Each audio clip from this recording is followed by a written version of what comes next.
శ్రీమాత్రే నమః. శ్రీ లలితా సహస్రనామంలోని 739వ నామము లయకరి. ఈ నామానికి అర్థం ఏంటి అంటే, లయ అంటే లయము లేదంటే లీనము, కరి అంటే చేసుకునేది అని అర్థం. సమస్త విశ్వంను తనలో లయం చేసుకునేది కాబట్టి లయకరి అనే నామం వచ్చింది. ఈ లయము అనే పదానికి సంహారము అనే అర్థం కూడా ఉంది. అందుకే లయకారకుడైన ఈశ్వరుణ్ణి సంహారకారకునిగా మనం చెప్పుకుంటూ ఉంటాం. కానీ అది అసలైన అర్థం కాదనమాట. లయము అంటే లీనం చేసుకున్నట అనే అర్థం వస్తుంది.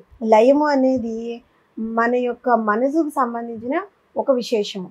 లయం అనేది 10 ధ్యానాలతో సమానము అని చెప్పబడింది అనమాట. ఏదైనా ఒక నృత్యం కానీ సంగీతం కానీ దానికి అనుగుణంగా తాళాలతో సమానంగా ఉన్నప్పుడు ఆ నృత్యం కానీ సంగీతం కానీ ఎంత మనోహరంగా ఉంటుందో, అదేవిధంగా మనసు ఆ జగన్మాత పైన కేంద్రీకరించినప్పుడు అదే ధ్యానంలో లయము అనే ఒక అద్భుతమైన స్థితి వస్తుందన్నమాట. అట్టి లయమును తన భక్తులకి కలిగించేది కాబట్టి వసన్యాది వాగ్దేవతలు అమ్మవారిని లయకరి అనే నామంతో కీర్తించారు. ఈ జీవాత్మ పరమాత్మతో ఐక్యమైన స్థితిని లయము అంటూ ఉంటారు. ఈ స్థితిలో మనలో కొలువై ఉన్న జీవాత్మ ఆ తల్లితో లీనమై అద్భుతమైన అనుభవాల్ని పొందుతూ ఉంటుంది. ఆ లయ స్థితి పూర్తి కాగానే మళ్ళా శరీరం యథాస్థితికి వచ్చేస్తుంది. ఈ విషయంలో మనము ఒక ఉదాహరణ కూడా చెప్పుకోవచ్చు. ఒక గ్లాస్ నీళ్ళలో కొంచెం ఉప్పుని కలిపామనుకోండి, ఆ ఉప్పు ముందు తన యథారూపంగానే ఉంటుంది కదా, లోపల ఉప్పు కనబడుతూ ఉంటుంది. తర్వాత అదేమవుతుంది, కలపగానే ఆ నీళ్ళల్లో కరిగిపోతుంది. అంటే పూర్తిగా ఆ నీళ్ళల్లో ఆ ఉప్పు లీనమైపోయింది అనమాట. అలాగనే ఆ నీటిని కాసేపు మళ్ళీ మంచి ఎండలో పెట్టామనుకోండి, మళ్ళీ ఏమవుతుంది, కింద ఆ ఉప్పు పేరుకుంటుంది, మళ్ళీ అదే పూర్వస్థితికి వస్తుంది అనమాట. ఈ విధంగా నీటిలో లయమైపోయిన ఉప్పు భద్రంగా నీటి చేత ఎలా దాచబడి ఉంచబడుతుందో అదేవిధంగా జగన్మాతలో లీనమైన జీవాత్మకు ఎటువంటి హాని జరగకుండా ఆ తల్లి భద్రంగా కాపాడుతూ ఉంటుంది. ప్రళయకాలంలో ఈ సమస్త విశ్వాన్ని ఈశ్వరుడు తనలో లీనం చేసుకుంటూ ఉంటే, ఈశ్వరునితో సహా ఆయనలో లీనమైన జగత్తులన్నింటినీ ఆ పరమేశ్వరీదేవి తనలో ఒక అండ రూపంలో లయం చేసుకుని మరలా సృష్టి ప్రారంభ కాలంలో ఆ అండాన్ని తిరిగి విడుదల చేస్తూ ఉంటుంది అనమాట. ఈ లయం అనేది 2 రకాలుగా ఉంటుంది. ఒకటేమో తాత్కాలిక లయము, రెండవది శాశ్వత లయము. నిద్ర అనేది తాత్కాలిక లయం లాంటిది. గాఢమైన నిద్రలో ఉన్నవారికి ఈ మన బయట ప్రపంచంతో ఏమి సంబంధం ఉండదు, ఏం జరుగుతుందో కూడా వాళ్ళకి తెలియదు. అలాగని మనం ఎప్పటికీ నిద్రపోతూనే ఉంటామా, కొంచెం సేపటికి ఆ దానిలోంచి మెలకు వస్తుంది కాబట్టి దాన్ని ఏమంటాము, తాత్కాలిక లయము అంటాము. ఆ నిద్ర నుంచి లేవగానే ఆ తాత్కాలిక లయం కాస్త బయట ప్రపంచంలోకి వచ్చేస్తామన్నమాట. అదేవిధంగా పూర్తిగా ధ్యాన సమాధిలో మునిగిపోయి ఉండడం కూడా తాత్కాలిక లయంగానే మనం చెప్పుకుంటూ ఉంటాం.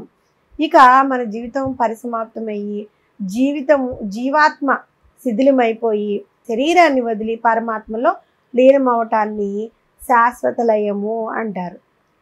జగన్మాత జీవుల్లో ఊపిరి రూపంలో అందరిలో నిలిచి ఉంటుంది.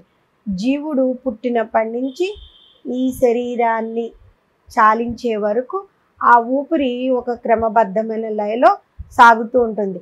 ఆ విధమైన లయను ప్రసాదించేది కాబట్టి లయకరి అనే నామం వచ్చింది అమ్మవారికి. బ్రహ్మ జీవుల యొక్క ఆయువును సంవత్సరాలలో కాదని ఊపిరి సంఖ్యతో నిర్ణయిస్తాడని చెప్తూ ఉంటారు. అందువల్ల అంత విలువైన ఊపిరిని సోహం అంటే ఊపిరి పీల్చేటప్పుడు సో అని, వదిలేటప్పుడు హమ్ అని నెమ్మదిగా మనసులో ధ్యానం చేస్తూ ఉంటే ఆ ఊపిరి లయ తప్పకుండా ఉంటుందన్నమాట. లయ తప్పకుండా ఒక క్రమబద్ధమైన పద్ధతిలో ఊపిరి ఆడుతూ ఉంటుంది. ఈ విధంగా మనసులో ఒక హంసలాగా నడియాడే జగన్మాత యొక్క రూపమే లయకరి. ఈ శరీరంలో ప్రాణం ఉన్నంతకాలము ఊపిరి రూపంలో మనలో నిలిచి ఉండి నిద్ర అనే తాత్కాలిక లయము ద్వారా 10 ధ్యానాలతో సమానమైన ధ్యాన స్థితిని జీవులకు ప్రసాదిస్తూ అత్యంతముగా వారిని తనలో లయం చేసుకుని కాపాడే జగన్మాతను లయకరి అనే నామంతో మనం కనుక పూజిస్తూ ఉన్నట్లయితే, మనం ఈ నామంలో చెప్పుకున్నాము, బ్రహ్మ జీవి యొక్క ఆయుర్దాయము సంవత్సరాల లెక్కతో కాదు, వారి యొక్క ఊపిరి లెక్కలతో చూస్తాడు అని. మనము ఈ ధ్యానం చేయడం ద్వారా కొంత సమయము ఊపిరిని నిలబెడుతూ ఉంటాము. ఆ ఊపిరి నిలబడడం వల్ల ఆయుర్దాయం పెరుగుతుంది.